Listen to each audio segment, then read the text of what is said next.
Good morning, Community Church. It's the Sunday after Easter, the first Sunday of the Easter season, where we continue to praise and celebrate what God has done through bringing new life to Jesus and through Jesus for us and in us. I'm not going to be sharing this morning because I'm in the first Sunday after chemotherapy, but I wanted to give you a heads up of what the next few to the next several weeks might look like. And basically, it's going to look like a jigsaw puzzle, or maybe a smorgasbord, or a potpourri, or however you want to phrase it. We're not going to be able to dive back into what we would usually do, another book of the Bible, Old Testament or New Testament. We have plans to do that at some point, but with our continued staying in place and not congregating and meeting together, with my own issues with chemotherapy and possible surgery coming up, it doesn't lend itself right now to doing something consistent like we would like to do. So you might be seeing a whole tapestry of different guest teachers and preachers, and they may be local, they may be friends of mine, they may be from the internet. We just don't know yet. So every week will look a little bit different. But I wanted to introduce you to just this week's two-part presentation of our message. And the first one is going to be the testimony of Vicki Lukehart, the final one of our shepherding team. And what I hope you will do as you listen to her share her story is just to see if you can find where these healthy choices were made. They may not all be obvious, some of them may be. But just think about what we've gone over the past 8 weeks. And is there a place in her testimony where you see the realism choice of looking at her own life? Is there the hope choice, the commitment choice, the housekeeping choice, the transformation, the relationship, the growth choices that were made along the way in her life? And as she shares, she's again doing exactly what we talked about last week, sharing the hope that she has. So I hope that you'll be encouraged by Vicki's testimony and just use it as a way to kind of summarize our last 8 weeks together. And then following that, I have a great friend, Dr. Mark Smith, who teaches history at the College of Idaho. And I asked him if he could give us a little something from his background that would be helpful. And so he was recently doing a lecture on the Gospel of Matthew and its genealogy of Jesus. And I think there's some good insight in what he shares. And so I want to encourage you to listen carefully, because this is a part of the transforming of our minds, the transforming of our worldview and how we think about God's kingdom and how it works in the world. And I think you'll be encouraged by his words.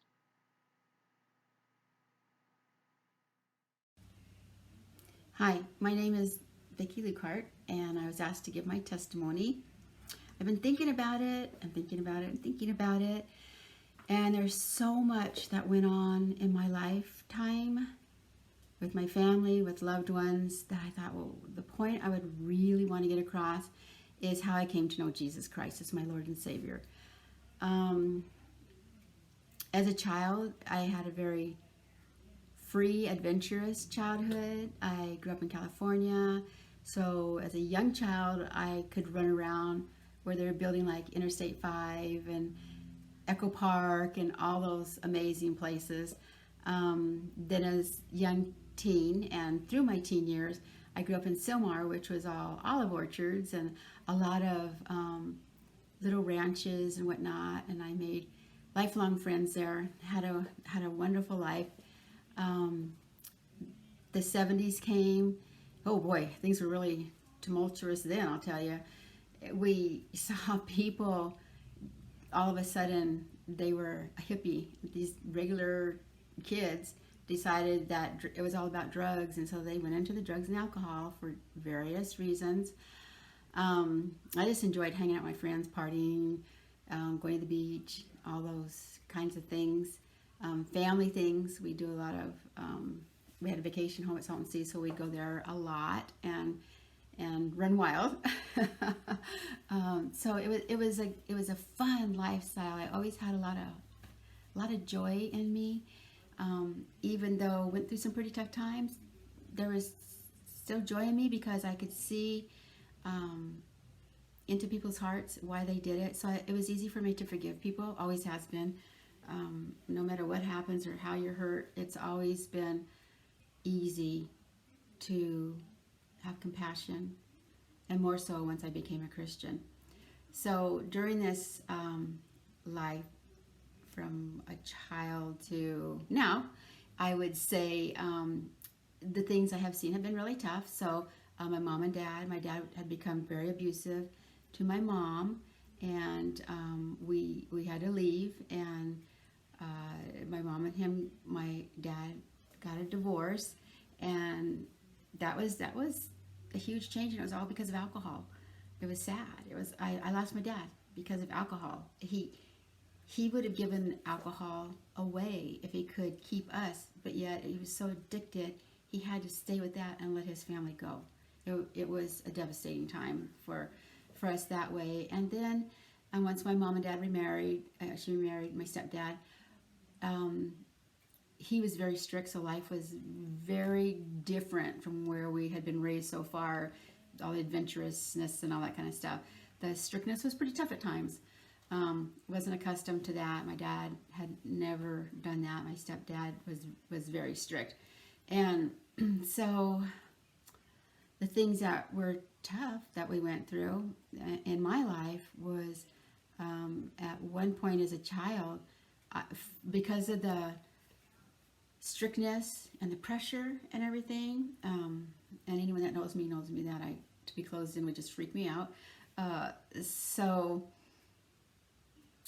my dad ended up being so strict on us that it caused me to have a grand mal seizure.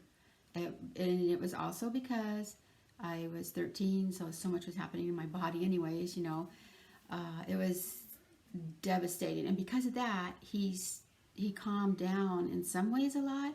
And all of a sudden we started going to church. Oh, we went to every church there was.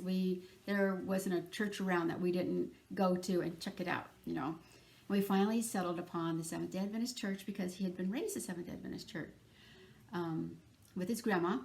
And I loved a lot of people there. And the one thing I learned, into every door we walked into every different type of church, was that there were so many good and there was a few bad.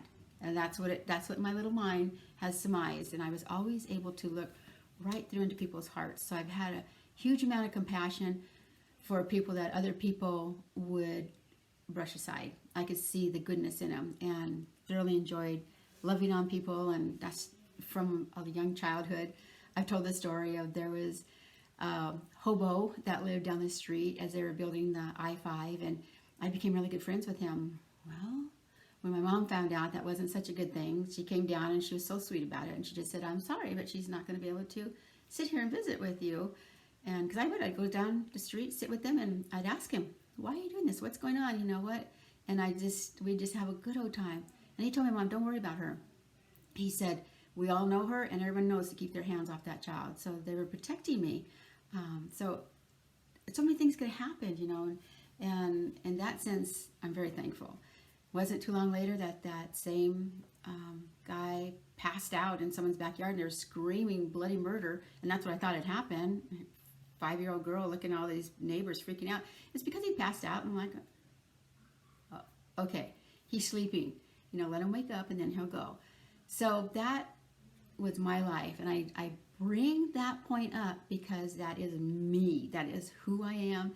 I've done that my whole life, and I have such a passion for it. And so I always said, I have a lot of love in me. I have a lot of love in me. That love was not complete until I became a Christian. And once I started going to church, and the pastor said, the Lord wishes you were hot or cold, because of lukewarm, he'd rather spit out of his mouth. I realized that's me. I am lukewarm. I've always believed in you, God. I know of you.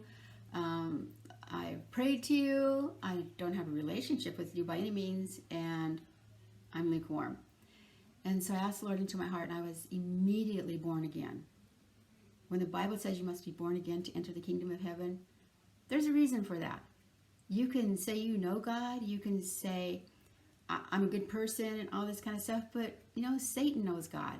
And good people are not always moral people. They're not always living the way Christ would have us live. In fact, I think they reason themselves into being something special that they're not.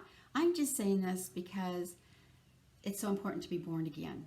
To be born again. Think of the butterfly and the whole thing that goes on there. It's born again. Okay? That's what we're to do. And that happens when the Holy Spirit, when you invite the Holy Spirit into your life and He envelops you and you just can do nothing but live for Christ. You love Him so much. And when God says that Jesus is a friend that sticks closer than a brother, He is. I can testify to that. That He will never leave you or forsake you. He won't. He won't. It doesn't mean you won't go through hard things, but He will never leave you or forsake you. When my brother was diagnosed with AIDS, he was supposed to have 6 months to live. The Lord gave us 1 month with him. In that 1 month time, he was born again. Radically, I mean, all on his own, calling and telling me these miraculous things that would happening to him, to bless him. He'd pray about something. Someone would bring it to him the next day. He said, it's so fun to serve the Lord. I wish I'd always done this, Vicki. And that was such a neat moment to see that. But there again, the seeds had been planted and he was born again. And so watching him die was not something that I did not want to see. And why didn't God just take it away? Because He's God and I'm not. But He never left me. He never left me. He's always been there. And I can go on and on with horrible abuse that's gone on in the family, deaths that have gone on in the family, and yet a wonderful life at the same time. Almost losing my daughter because she had to have heart surgery at, it was 6 days old that she had it. And other very difficult things have gone in my life. But the joy of serving God after being born again is a whole new experience. You can serve God your whole life and not have joy. The joy of the Lord is your strength. The joy of the Lord is what's going to get you through this life. And it all comes from love. Everyone used to see that poster, God is love. Even I saw it as a kid. I'm like, God's love. I said it so much after I became a Christian. I'm like, God is love. That's interesting. Well, you read Galatians 5 and you can see what love is and what love isn't. Love is kind. Love is patience. It forgives. It's always helpful. It's not accusing people. It's not thinking you're better than someone else. That's not love. Love is all of those good things. And when that Holy Spirit comes in, you want to do those things. You automatically, if you have to want to do it. What does Christ-like mean? To be like Christ. Not act like Him, not have to work so hard at it, but to be like Christ. So as that started taking over my life and doing that, I had to let go of a lot of things. I had to let go of setting people straight when they needed to be set straight. I had to give things over to God. My family wasn't saved. We'd gone to so many churches. I didn't know which church was right, which church was wrong. But I knew there was good people in all of them. So after I'd asked the Lord into my heart, I didn't really want to go to a church. I didn't know where to go to. Everyone told me they were the right one. I'm like, well, that's odd that you could all be right. And where does God fit into this? And so I stayed home for instead of going to church for like 6 months, and I just devoured my Bible. I read it through and through and through and through, and God began speaking to me. I was in His presence so much that He began speaking to me and revealing who He was to me. And by the time I went to a church, I knew that was okay, that someone was lifting their hands and praising the Lord. That's okay. That's okay. And that someone was standing up and testifying. That's, you overcome by the blood of the Lamb and the word of your testimony. And so these things were all scriptural. And I began to see who Christ was. And the only thing that really I would want to say in this particular testimony is that I wish my dad had access to Celebrate Recovery or to Alcoholics Anonymous. I wasn't there. He tried all kinds of things. They medicated him. They did everything they could so that he wouldn't be an alcoholic, and there was nothing for him. But I watched so many people get over their addictions. I don't understand it because I never was an alcoholic. I don't understand it because I wasn't a drug addict. And I'm not apologizing. That's just the way it was. But I was affected by it. My heart was broken when I no longer had my dad and another dad had to raise me. That's sad. That's as sad as it gets. Or worse yet, maybe someone gets a step down and they're being abused. I mean, there's no need for it. So if you can get that help by going to Celebrate Recovery, and you can, and learning the Beatitudes, the 8 points that they teach you through that, you're learning Scripture, you're learning who God is, and you're learning to be set free. And if you can do that, I would encourage you with everything I have, because no little child wants to lose their daddy or their mommy because of alcohol.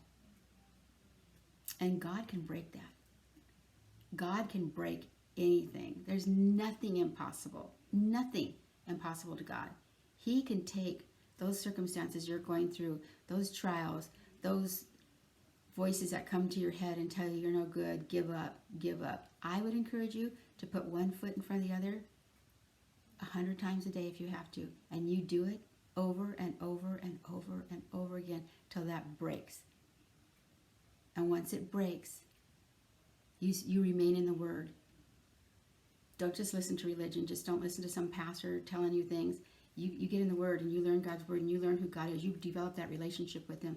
You become to Him that brother that sticks closer, that friend that sticks closer than a brother. That's who He is to you.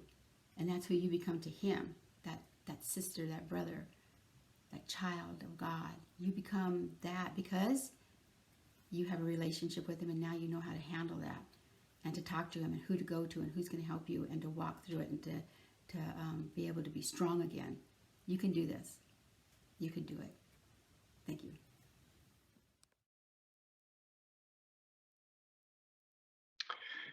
Greetings, College of Idaho students, and greeting to the members of the Weiser Community Church.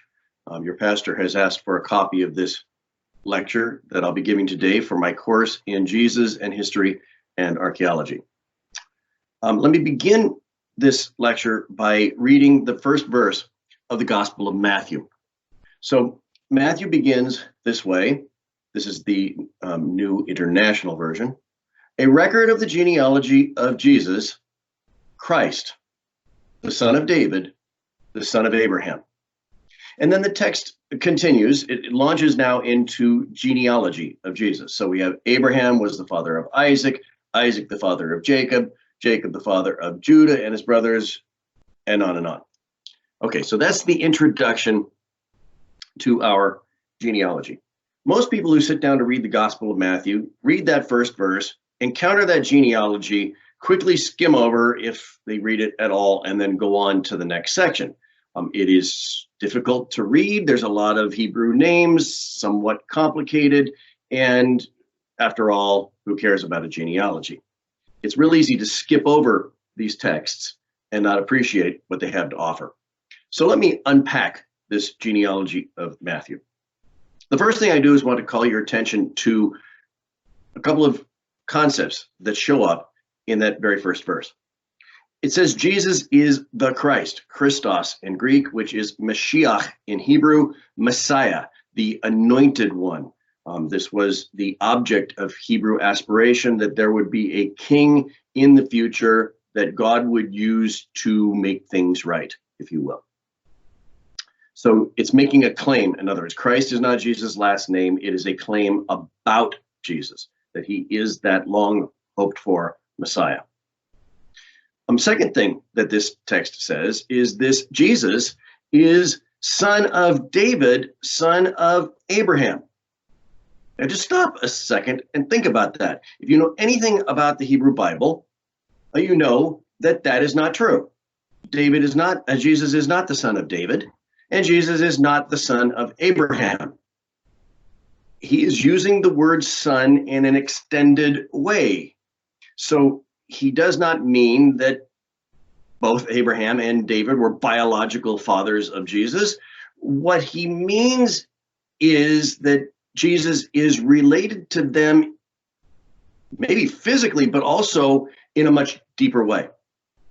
Abraham is the great forefather. Abraham is the great patriarch. Abraham is the person who first responded to the promises of God and the originator of the promised people, right? The chosen people. That's Abraham. Abraham is the forefather of faith. David is the model king in the Hebrew mind. He is the king after God's own heart. Jesus is, says Matthew, son of David, son of Abraham. He's here referring to a very important connection. What Matthew is doing for his Jewish audience who would really understand what's going on here, what Matthew is doing is saying Jesus has an intimate connection with two of the three great leaders from the Hebrew Bible, Abraham, David, and of course the third is Moses. And if you know anything about the Gospel of Matthew, he's going to spend a lot of time showing how Jesus also parallels Moses. So this is right in the wheelhouse of Matthew. Matthew cares a great deal about showing Jesus' connections to these great leaders of the Old Testament. Okay, now what Matthew is also telling us in verse 1 is do not be wooden-headed when you read this genealogy. What is coming now is not meant to be taken literally. You're not going to take literally that Jesus is son of David or son of Abraham. Pay attention here. This is a signal. Matthew is telling you, do not think literalistically here. There's more going on than meets the eye. And by the way, we can notice this, but if you're a Jew and you read that passage, right away you know what's happening. This is like an alarm bell going off.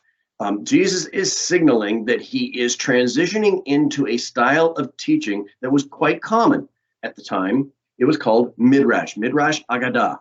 So this is a Midrash that he's going into, which is a Hebrew Bible-based sermon, if you will, that is quite creative in its use of the Hebrew Bible, and it's creative to make a point. So you want to pay attention to the point, not to the literal details, because he's going to precisely mess with the literal details in order to make his point. Okay. So what we need to expect out of Matthew, he's already signaling in verse 1, is this genealogy is going to be unusual. And when you notice what's unusual about it, pay attention to it, because that's where the cool stuff is. That's where Matthew's heart is. That's what he's really trying to get across in this genealogy. Okay, now that's our setup. Now we need to be a little more analytical, because there happen to be two genealogies in the New Testament. There's one in Matthew, which is of this special nature, and then there's one in Luke that is not. So it's a little bit difficult to compare these two genealogies. For one thing, Luke's goes all the way back to Adam. Matthew's starts at Abraham. Also, Luke's goes in the opposite direction. So in order to do a good comparison of these two, what you have to do is remove the first part of Luke, because there's no parallel in Matthew, and then you need to flip Luke over so you can see how these two genealogies work together. Well, I did that for you, and I'm now going to, if I can find it, call up a PowerPoint that is going to show you what that looks like. And this will take a minute because this system is a bit goofy, but I'll get it there in a second.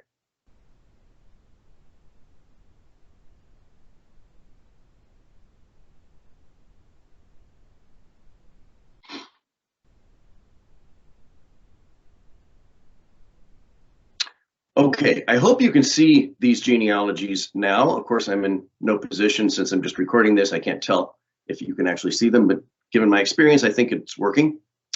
So, first of all, let's look at the first group in these genealogies. This is the group from Adam to David. I'm sorry, from Abraham to David. And so when you look at these side by side, and by the way, I put in bold all the places where they are the same. So right away you can see, oh, okay, so these two genealogies are almost the same. Luke has 15 names, Matthew has 14. Aram and Ram, that's probably just two ways of using the same guy's name. But Admin is an extra name that's in Luke's genealogy that is not in Matthew's, but otherwise, these are the same. Well, not quite the same. Because if you look in Matthew's genealogy, you also see there's a reference to Perez, who was the father of, we have, how should we say, Judah and Tamar were the father of Perez. So Perez was born via Tamar. So the woman is mentioned, the mother. Notice that Boaz, you have Rahab, so you have the mother. And then the next one, you have the mother. Okay, so these are additions by Matthew that are not there in Luke. Now let's go to the next section of the genealogy. And here you have them side by side again. Again, Matthew has 14 generations. Luke has 20. By the way, I should say that when you're doing a genealogy, a Hebrew genealogy, if you study these things, as I have, one of the things you'll notice is they're quite free to skip generations. As we've already seen in Matthew 1:1, son of doesn't literally mean son of, it means descendant of, and father of doesn't literally mean father of necessarily, it can mean progenitor of. So it shouldn't surprise us that one person doing a genealogy will leave out generations, another person will have a more complete list. So Luke obviously gives us a more complete list here, but you'll notice for all that they were similar in the first group, from Abraham to David, in this second group, they're totally different. Notice also that we have another woman mentioned in Matthew's genealogy, the wife of Uriah. Okay, so these genealogies have diverged right after David. They're not the same. Now, wait a minute. This is one Jesus. How can he have two genealogies that are not the same, you might ask? That's a good question. Let's keep going. For the next group, from the Babylonian exile up to the time of Jesus, we have a list in Matthew, again, 14 generations. Notice, please, that these two genealogies converge at only two names, Shealtiel and Zerubbabel, and then, of course, at the end. Otherwise, Luke has 22 names. Matthew has only 14, and these converge at one point and then diverge again. And you can see how this list goes. Now, some among you may have noticed a few things in these genealogies. You may have noticed, for example, Luke has a whole lot more names. You may have noticed, for example, that most of the names mentioned in Luke you've never heard of before. Many of the names mentioned in Matthew you have heard of before. In fact, for the most part, these are major players in the Hebrew Bible, right? These are for example, look back. Here you have the line of kings of Judah, right? So these are, if you read your books of Kings, you're going to read all these names. But you see on the right column for Luke, you don't have any of these names. So Matthew's names are a whole lot more recognizable. Luke's names are a whole lot more obscure. What's going on here? Why don't these agree? Well, a very common explanation of the divergence between these two genealogies is that one is maternal and the other is paternal, right? In other words, one is Joseph's genealogy and one is Mary's genealogy. That may be true in part. That may explain some of what we're seeing here. I can also tell you that, well, have you ever met someone who claimed that they were reincarnated? I've encountered a number of such people, and virtually always when I met somebody who said they were reincarnated, that they had an earlier life, you ask them about the earlier life, and they will tell you, well, in a past life, I was Cleopatra, right? I was Julius Caesar. I was, a friend of Alexander the Great. That is, there is this tendency to gravitate toward the big names. And so if you're going to make such a claim. I've never met somebody who claimed to be reincarnated who said, I was descended from a long line of peasants who groveled in pig droppings. Nobody makes that sort of claim. If you want to make a claim, you're going to make a claim toward the big names, right? People are important. Well, Matthew's genealogy makes a claim to the big names. It is a royal genealogy, although this last section has some priestly names in it. You might recognize Sadak, for example. So there's a combination of royal and priestly.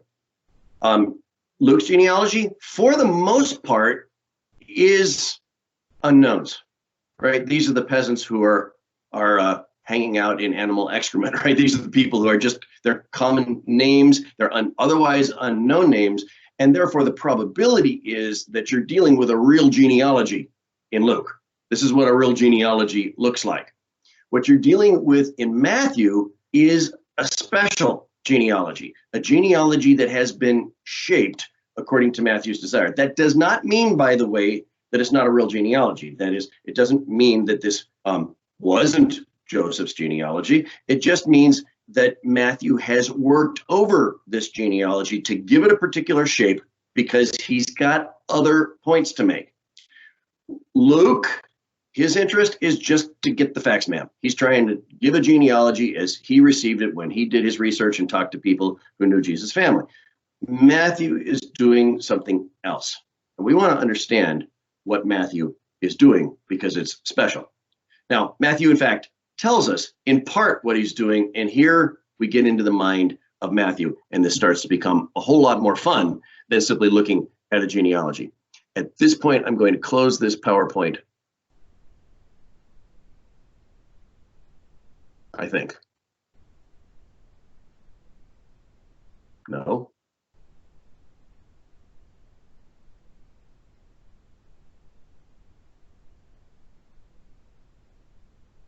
Oh, I'm going to stop presenting. Hey, I stopped presenting. Okay.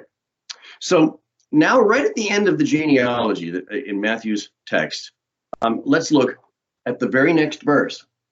So right after we have the Jacob, the father of Joseph, Joseph, the husband of Mary, of whom was born Jesus, who is called Christ. And then the very next verse says, thus, there were 14 generations in all from Abraham to David, 14 from David to the exile, David to the exile to Babylon, and 14 from the exile to the Christ.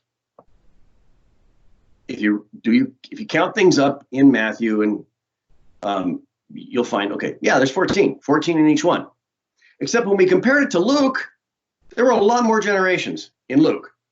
Clearly, Matthew is leaving out some people in the genealogy in order to make the number end up at 14 for each of those chunks. Then he tells us afterwards, look what I did. I made him 14. You might say in our typical American way, why would you do that? Put the rest of the genealogy in there. But Matthew has a different point. If you understand Midrash, and if you understand the first century Jewish mind and the kind of communication they're used to hearing from a rabbi, you will understand that this is important. What Matthew has done is he said, look at this genealogy. It's 14. This is what we call Hebrew numerology in a loose sense. Hebrews love to play with numbers. They love symbolic numbers. They especially love combinations of 7, 10, and 12. Just think how many sevens you have in the Bible, the big thing being Sabbath, right? The seventh day. God creates and then rests on the seventh day. So 7 is a big deal. 10, right? 10 commandments, 12 tribes of Israel. You see these numbers being used over and over again, and multiples of those numbers. And whenever you see multiples of those numbers, it is very probable that the audience is playing with that number in order to make a point that has nothing to do with the number. It has to do with the quality and character of what's going on. So what is Matthew saying when he says there are 14 generations? He is saying what we are seeing here is double 7. 7 is the number of divinity. 7 is the number of perfection. Jesus is the manifestation of double perfection multiple times over. That's what Matthew is saying.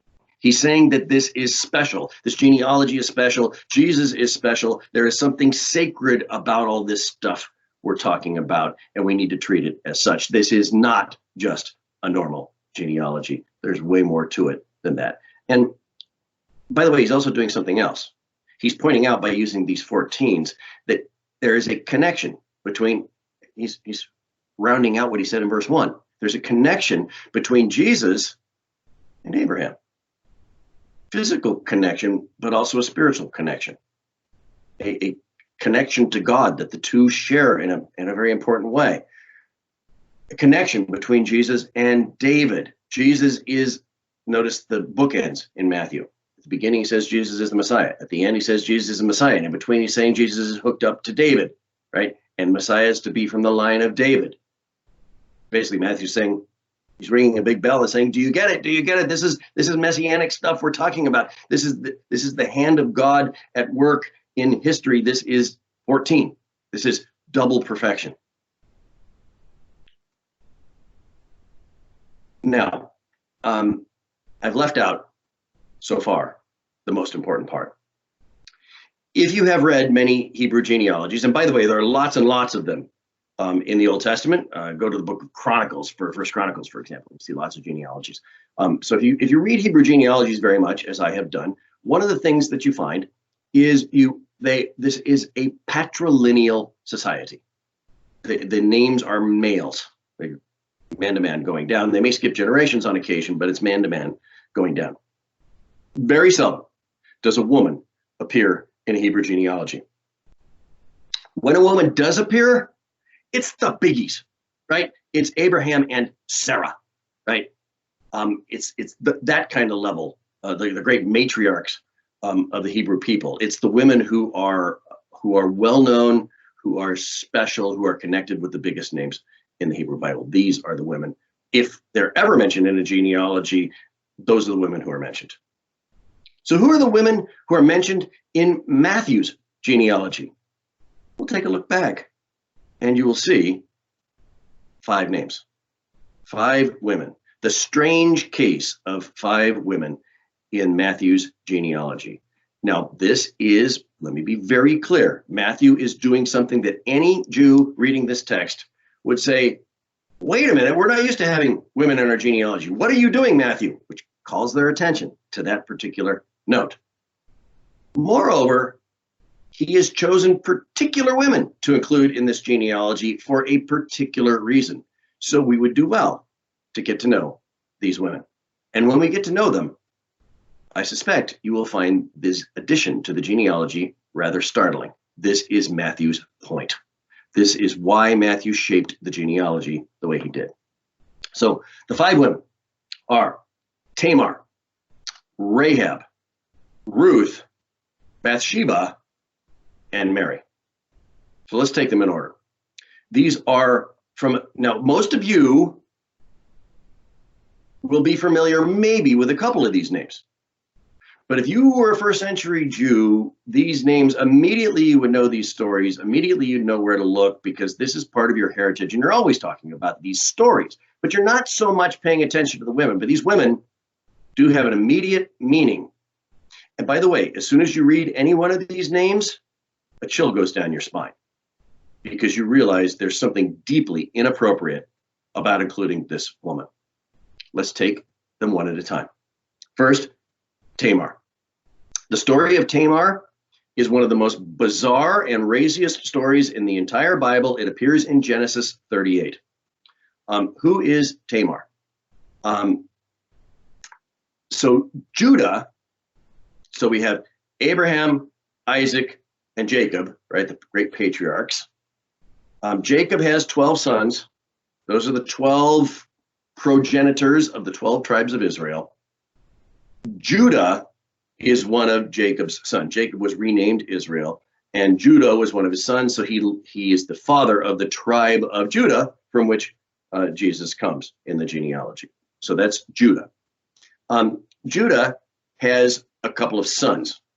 He marries his son to Tamar. Who is Tamar? Tamar is a Canaanite. She is not a Hebrew. So the marriage from the very beginning is a little suspect. After they are married, Judah's son dies, leaving Tamar a widow, childless widow. Hebrews had this what we call levirate marriage law. So if a woman was married to a man and he dies without child, then it's the job of his brother to marry that woman and have a child in his brother's name. So next in line is Judah's second son. So Tamar marries Judah's second son, and he dies childless. Well, Judah has one more son, but he's fairly young, and Judah is starting to think, this business of marrying my kids off to Tamar, this is not going very well. Let's wait. So he stalls. He won't marry Tamar to his third son. So what happens instead? She's a widow. She's left destitute. She goes off in her own community and has to make her way, and it becomes very difficult, and she ends up making her way by being a prostitute. Then the story continues. One day, Judah happened to come to her town. She saw him coming. She dressed up, seduced him, got him to come take advantage of her services. And then after they were done, she demanded surety of him. He gave her his staff as a guarantee of later payment. Soon we find out that Tamar is pregnant from that particular encounter. She's pregnant with her father-in-law's child. Judah finds out about it, and he says, "You're a widow. We're waiting for you to marry my next son. How dare you get pregnant? Right? You're an unfaithful woman.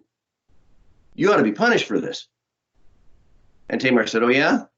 Perhaps you might recognize this staff." At which point Judah said, "Oh, and quickly confessed his sins or whatever. That's the story of Judah and Tamar. That child, illegitimate child, born out of wedlock by Tamar from her father-in-law, that child is the next child in the genealogy of Jesus. Wow. That child, born of unholy connection, unholy situation on all sides, that child is part of the line of the Messiah. Don't worry, it will get worse. Let's go to the next woman, Rahab. Rahab shows up in chapter 2 of the book of Joshua. And right away, he was reading this story and said, "Oh, I know who Rahab is. Rahab is the harlot." That's what she's often called in the book of Joshua. Rahab, the harlot. It's kind of almost like a last name. Rahab is a prostitute. The story goes something like this. She's in Jericho. She is, by the way, a Canaanite. Joshua and the Hebrews are coming in to conquer the Holy Land, and Jericho stands in the way. So they go into Jericho to spy the place out and find out what it's going to take to attack this heavily fortified city. While they're in the city, they are taken in by Rahab, the harlot. She protects them. When there's a threat that they could be discovered, she lets them out of the city in secret, but asks of them a promise that when they do come in and conquer the city, they'll save her. They did so. They conquered the city. They saved Rahab. Rahab then ended up marrying one of the Hebrew leaders, and she has a child. And that child of Rahab, the Canaanite, the harlot, becomes part of the line of the Messiah. Matthew wants us to remember this story. Matthew wants us to be disturbed by this story. By the way, notice a theme here, right? A theme of prostitution and a theme of non-Hebrew women, right? These are both Canaanites who are, if you will, polluting the purity of the bloodline of the Messiah. Very interesting. Don't worry, it gets worse. we now turn our attention to the book of Ruth. There's a whole book of the Hebrew Bible, if you're not familiar with it, dedicated to Ruth. And by the way, if you're not familiar with it, read it. It's really fun. So who is Ruth? First thing we can say about Ruth is she is not a Hebrew. She is a Moabite. She is a Moabite from the Transjordanian people, sort of cousins of the Hebrews, called the Moabites. She married a Hebrew man. His mother was Naomi. The substance of the story of Ruth is a similar theme. The man dies. The Hebrew man dies. Ruth is left destitute. Naomi is also a widow. And so Ruth and Naomi go back to Hebrew lands, and they're going to try to make their way. They come up with a sort of a plot. Now, remember, Hebrews have this idea that if what they call the levirate marriage law, that if you have a widow situation, that the brother is supposed to marry her to raise up children in his name. Well, what if there is no brother? In this case, there is no brother. Well, then it should be the closest relative, was the idea. So Naomi and Ruth start to plot. They want to create a catch, if you will, for Ruth so that she can marry a man and that will help them make their way. It's very, very difficult in the ancient world when you're a widow. You have your means of support are so limited. So Naomi and Ruth plot together to ultimately catch a man, right? And the man is a relative of theirs, not the closest relative, interestingly, but a relative of theirs who's a fairly large landowner. His name is Boaz. So there's this whole rather lurid scene in the book of Ruth where Naomi and Ruth plot this out. And the scene goes something like this. And it's very, very racy, and there's lots of euphemism in it, and I think you'll get the idea. And it's also quite funny. Naomi and Ruth recognize that Boaz is out, it's harvest time, and he is out at his threshing floor, and he's been winnowing wheat all day. He and the boys are out at the threshing floor winnowing wheat all day. They're exhausted at the end of the day, and they're just going to go to sleep there, and then the next day do some more winnowing of wheat. Naomi and Ruth get Ruth, all made up, looking her very best, and then send her in the middle of the night to the threshing floor when all the men are asleep. Ruth comes into the threshing floor. She finds Boaz sleeping. She snuggles up next to him, exposes his feet, which is probably a euphemism, snuggles up next to him, and then just sort of lays there for a while. Finally, Boaz wakes up, and he finds this woman next to him, and he realizes who she is, and his response is hilarious. He says, "Oh, blessed is me to have such a woman come get close to me in the threshing floor in the middle of the night." And so they spend quite a bit of time together, apparently, and then and of course they don't tell us what happened during that time. That's left to the imagination. And then Boaz says, you better get out of here, sneak out of here before the other guys wake up, because we don't want you to be busted. Meanwhile, then Boaz goes about making the arrangements of getting the closest kin to Ruth to renounce his rights. And then Boaz eventually does marry Ruth. They have a child, and essentially Ruth ends up the grandmother of King David. So once again, a Canaanite, or in this case, a Moabite, a non-Hebrew, marrying into the Hebrew people under very questionable sexual circumstances.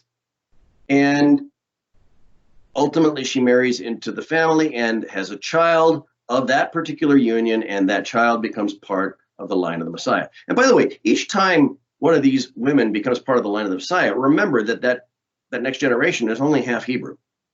right? So the Hebrewness of the line, in a sense, is being reduced as you're adding these non-Hebrew women into the mix. The next one is Bathsheba. Now, by the way, she's not mentioned by name, and it's interesting that she's not mentioned by name. That what Matthew says is this is David has Solomon by the wife of Uriah. The wife of Uriah, that is Bathsheba.